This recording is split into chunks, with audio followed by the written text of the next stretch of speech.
Hello everyone, I'm Riley King. Welcome back to more special coverage of the inauguration of President Joe Biden and Vice President Kamala Harris. Now on the agenda is the parade. We will show you in just a minute. So the President, the First Lady, the Vice President, and the Second Gentleman will receive a presidential escort the parade to their new home, the White House. Let's take a live look at the parade right now. As you can see, here we go. Here's a better view for you. Here we go. Sorry about that. As you can see, we have the motorcade, as you can see in this image here, and a very short parade this year, we can tell you, because of social distancing and all that. So it's going to be very short, not a long parade this year, as you can see. So you can see the marching bands and the military bands as well. Let's listen in and stuff. They have to wear masks here. They're telling us they have to be a certain kind. They want us to wear N95 masks. So, and one of the first orders of business is this mask mandate that Joe Biden wants to sign that would require masks, encourage masks nationwide, but require them on federal property, of which obviously we're standing on right now. Cecilia, the president is doing it now to set a good example. He believes it's important for Americans to be wearing masks all the time during this pandemic. At the beginning of the campaign, it was real fear. Their greatest... So, as you are seeing the parade, a short parade this year, not the normal parade that usually happens on Inauguration Day. A short parade to the White House, as you can see. We'll hear from the alma-mater of Vice President-elect Kamala Harris and Joe Biden's alma-mater school as well. Let's listen in some more. But, you know, they have said their messaging in this campaign from day one has been that they wanted Joe Biden to be the adult in the room, that he was going to advocate for masks. You were going to see him wear masks. And again, that remarkable split screen that we saw with Donald Trump, who so often was not wearing masks, to the point that he ended up in the hospital with COVID himself. Cecilia, he's 78 years old, but he's in pretty good shape. And here's a question that you may not have an answer to, but I do. Is it true that he's not going to be allowed to bring his Peloton bike in the White House? The controversy of the Peloton, George. I'm a Peloton fan, so I hope he can bring his bike with him. They won't answer that question on the record. Now, there are security concerns about the Peloton because it's got a camera on it. There's some reporting out there that Michelle Obama is a big Peloton fan, too, and that she had it outfitted so that there wasn't an actual camera on her. So I'm sure some very smart people in this building behind me with a lot more technical savvy than I have figured out a way to work this if the man really wants to ride the Peloton. I wouldn't be surprised if we see Joe Biden do the little signature Joe Biden jog that he likes to do. Right. Yeah. John Carl, that's what I guess every modern president has faced a version of this at this point in the internet age. Barack Obama didn't want to give up his BlackBerry. I don't think President Trump gave up his phone. No, he didn't, George. You know, it's somewhat of a mystery how he pulled that off. I guess he just ignored the warnings. But it has, it is a problem. But I'm sure he can get another bike in there, even if it's not a Peloton. Notice, George, the Beast going by now, which, as you mentioned earlier in the day, Biden rode in that car before he was actually president, which is something we've really never seen before. But now it's a little bit different than it was this morning. Did you notice it's got the presidential seal on the side, which it didn't before, and the license plate has changed. It now says 46. 46, well, that makes it... So as you can see, this is the President motorcade. As you can see, making its way along the very, very, very short parade route. Not a long parade route like years past due to COVID and social distancing and that. And you're seeing the marching band and things. This is one of the motorcades the president is in, as you can see. So they're making their way, getting their escort to the White House, the new home. And then at we can tell you at 5:15 p.m. the president signs executive orders and other presidential actions. That will be at 5:15 p.m. Right now, they're making their way to the White House. Let's listen back to ABC News. Hope to the American people. So far, no major surprises, and they're making the best of this day and this moment with what they've been dealt with so far. Again, it's a very different inauguration. The Americans aren't lined up here on Pennsylvania Avenue. We don't have our roving reporters who can follow the moment-by-moment action, but we're here placed right in front of the White House. We're waiting for the president to come by here. Hopefully, we'll get a chance to see him and maybe holler something at him. Maybe he'll wave at us. We'll have to wait and see, George. But Joe Biden, President Biden, his wife, and Kamala Harris, the vice president, all trying to make the best of this day, even though it is very different. Chairman Ryan, I guess we all have to hope that he gets out for at least a short jog. It wouldn't be an inauguration without seeing the President and the First Lady walk up Pennsylvania Avenue. It wouldn't. I believe that tradition started with Jimmy Carter after the lockdown White House of Richard Nixon. Gerald Ford, a fine athlete, had trouble sometimes with keeping his balance. But Carter did it to open up Washington, and it has been tradition ever since. And Joe Biden, he likes to bike, he likes to run. He does want to show people that at 78, he's still spry enough to do that. And it looks like here we go. Yeah, right now, let's see if he does come out of the beast. As John Carl said, you now see that new license plate 46 for the 46th President of the United States. No crowds lining the avenue. Gio Benitez, Black Lives Matter Plaza, a little bit of a celebration today? Yeah, a very different celebration, George, that's happening as that parade is also underway, right? They have the music going, but not a whole lot of people. And that's in part because D.C.'s mayor had said, you know what, stay home, let this be a virtual event, watch on your television. And guess what? People really did listen. We remember that just over 2 months ago, we were right here when Joe Biden delivered his acceptance speech that night. And this was the biggest party in the country, quite frankly. But right now, a very different kind of party, less people, but they're still having a good time. That Plaza Pierre Thomas, no violence today, thank goodness. The threats have not materialized. We all remember. Let's see if he's going to come out. Hold on one second. Of course, we all remember that protest this June, which is why it is now called Black Lives Matter Plaza. Okay, you are seeing the limo stopping. We are not sure if he's gonna come out. Like normal presidential parades, the president usually gets out of the limo and walks for a little bit.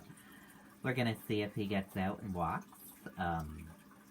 Hopefully he gets out and walks and stuff. We're not sure. We're seeing the limo stopping. And things. So yeah.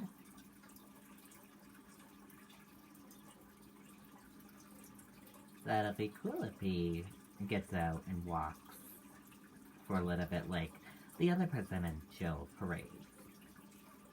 Inauguration parades.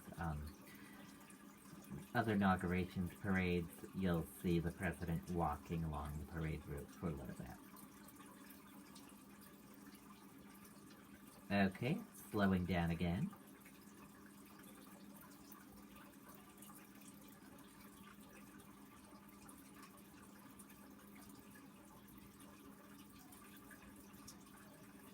Not sure what they're doing, if they're just looking or at the parade route or things like that.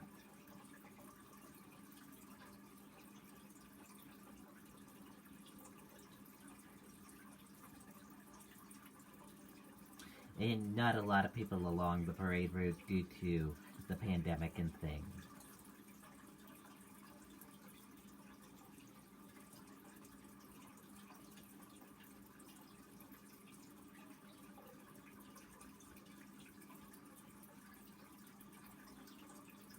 Not sure what's going on right now.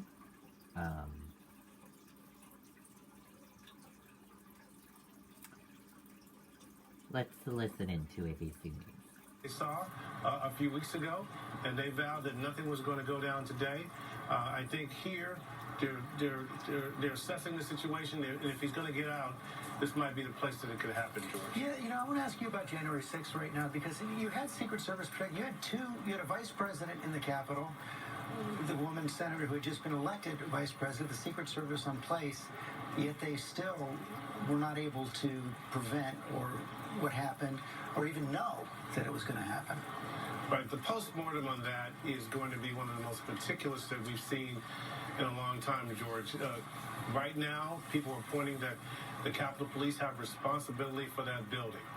I don't know that that's going to stand ultimately, given the threat stream that we know was happening.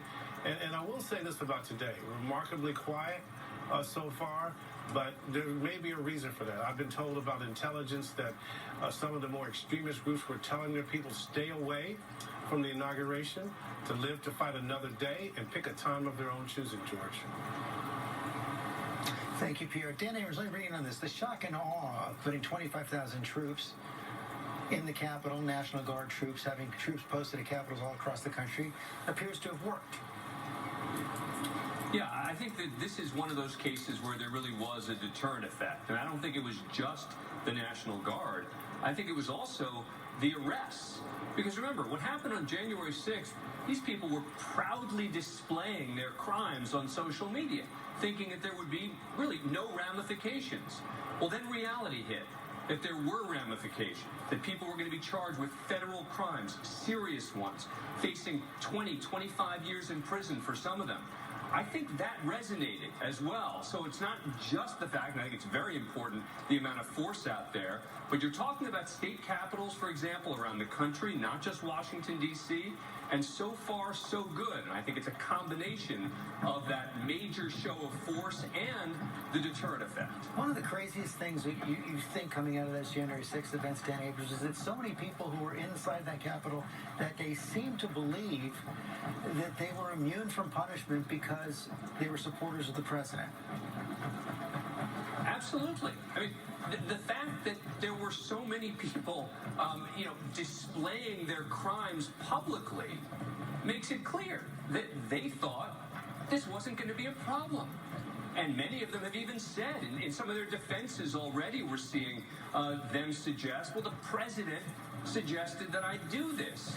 And so I think that's one of the most sort of startling things about this, is that you see these crimes being committed so publicly and blatantly, and this notion that maybe they wouldn't get in trouble.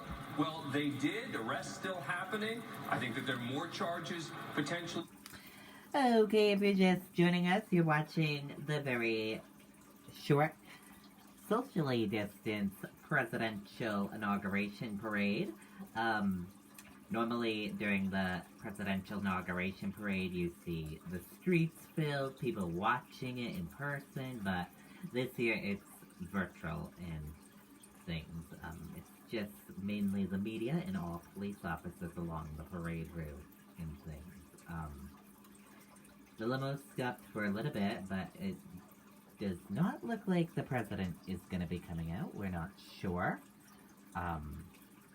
Normally, during the inaugurational parades, the president will come out and walk for a little bit, but we're not sure if that will be the case or not.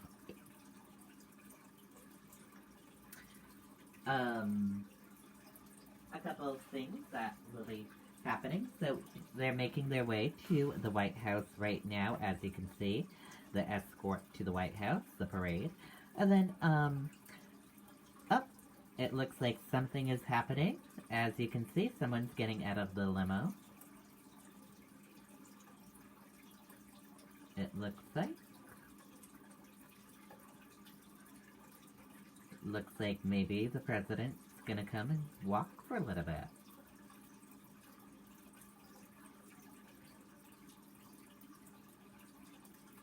As you can see, it looks like something will be happening.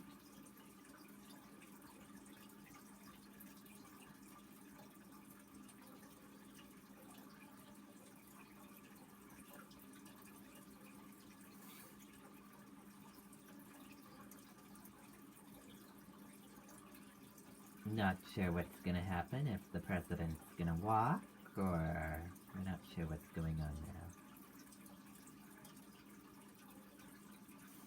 Looks like people are getting out of the car, as you can see.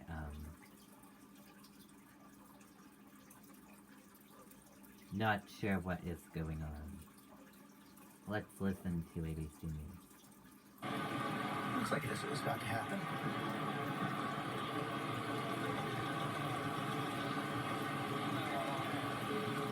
Okay, you're seeing the president getting out of the limo and walking along the parade route, it looks like.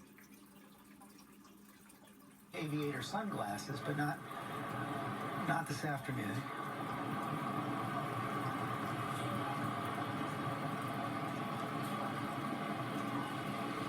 Tom Yamas, walk us through what we expect to have happen in the next several minutes.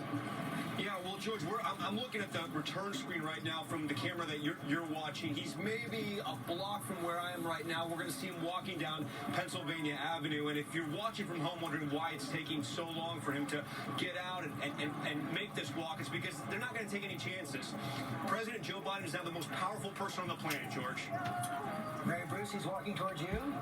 George, he is headed this way. I can see him holding the now First Lady's hand. I have to tell you, as we've been waiting here, it seems as they deliberated whether or not he would get out of the car, I was struck by just how quiet it was. You know, I've been along this parade route for inaugurations in the past, and it's just night and day. I also keep thinking, you know, anyone who's been to a Joe Biden event knows he loves to work a rope line. He will shake every hand, kiss every baby. If we were not in a pandemic, a President Biden working a parade route, it could take the bulk of his first week in office.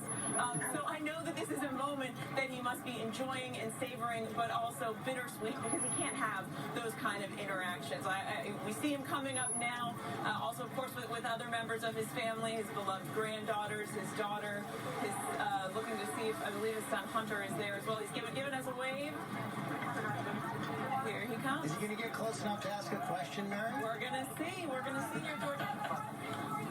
Congratulations, Mr. President. How does it feel to finally be president? What comes first, Mr. President? Well, nice try, Mary. You got a thumbs up. I'll take right. Oh, wait a second. Here he comes. I know. I can't.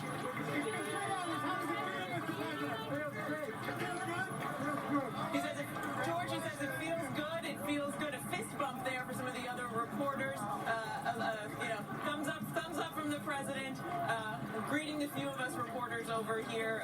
Certainly seems to be enjoying the moment, I will tell you that. No.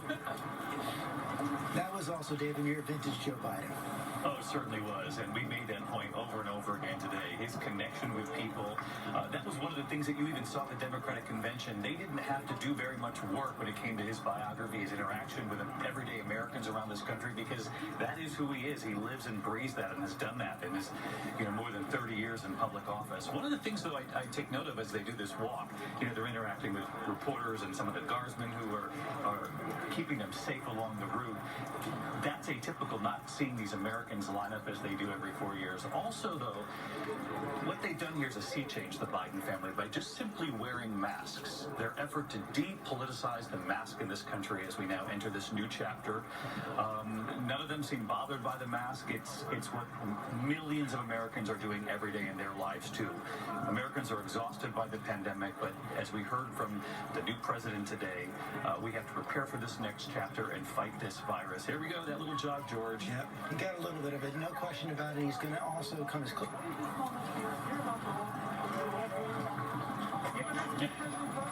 He did about as well as Mary did. At least he got a hello right there. But yes, they believe, backed by science, that if more Americans wear masks every single day, we will see a shorter pandemic.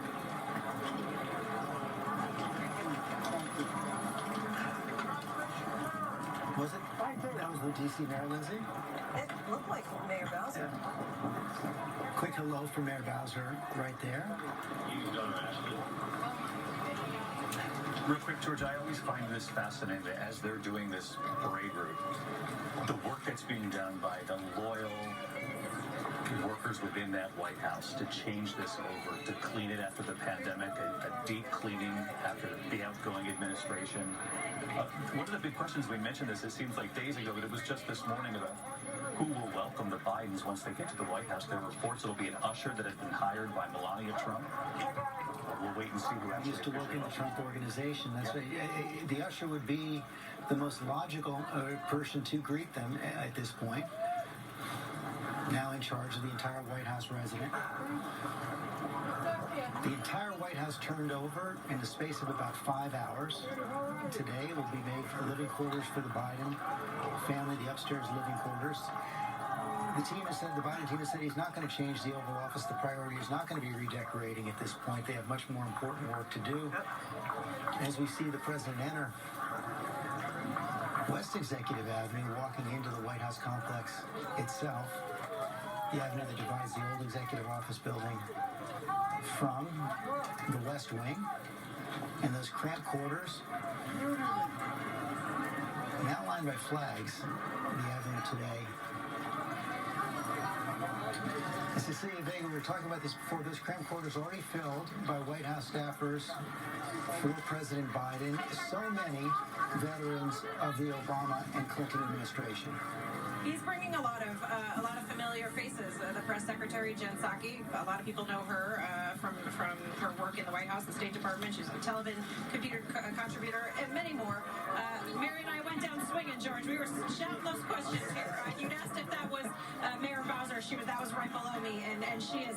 Yeah, that was her. But I want to say, just to give folks a sense of what's happening right now and where the president is, that driveway that you see him walking past. That's where you see John and I every morning and every evening on World News and Good Morning America doing our live shots. So that's this place where the reporters stand and do our TV hits. And then he's going to go inside. And this is not a building that's he's a stranger to. But what will this feel like now? He knows that building. He knows the staff. He knows the residents. But he's about to go walk into this building that is now his home with his family behind him. And I imagine pretty quickly he's going to walk into that Oval Office. And he will have staff greet him. They will be there applauding him and welcoming him home into his new office. But that is his Oval Office. That will be the resolute desk that he will sit down at now. And after 2 failed presidential bids and this 3rd time the charm, someone who took his first swearing in the Senate when he was not even 30 years old, so young, people didn't even think he was a senator. He had to remind them who he was. And now he is going into the Oval Office to sign his first executive orders as President of the United States. It really... As you can see, he is in the White House, on the White House grounds, making his way into the White House, as you can see, with his wife, Dr. Jill Biden. And, we can tell you at 5:15 p.m. the president signs executive orders and other presidential actions and things. Oh my gosh. Look at this. This is so awesome. Oh my gosh. So cool to watch.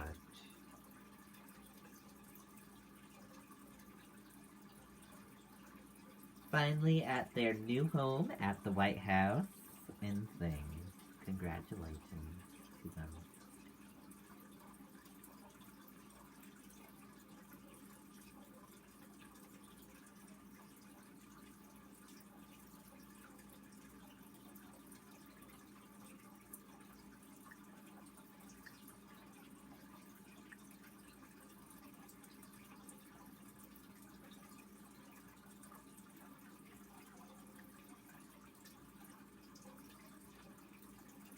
Doing some photos right now, as you can see. So cool.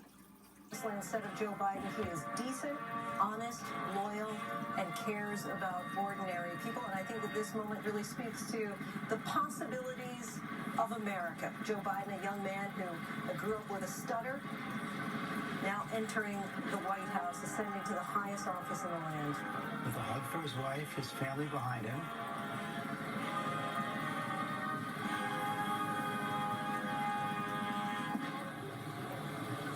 Enters the White House that he now calls home. We're going to take another quick break. We'll be right back. Very, very cool. He is finally at the White House. So, let's talk about what to expect next on the list of things. So at 5:15 p.m., President signs executive orders and other presidential actions. At 5:45 p.m., the President swears in day one presidential appointees in a virtual ceremony. 7 o'clock p.m., press briefing by the press secretary. At 8:48 p.m., the President, the First Lady, the Vice President, and the Second Gentleman attend the Celebrating America inaugural program. The President and the Vice President will deliver remarks. And then at 9:55 p.m., the President and the First Lady appear on the Blue Room balcony. Thank you for watching the special coverage of the presidential inauguration of the parade. We're going to take a break, and we'll be back with more coverage as more exciting things happen. We'll be right back. Don't go anywhere.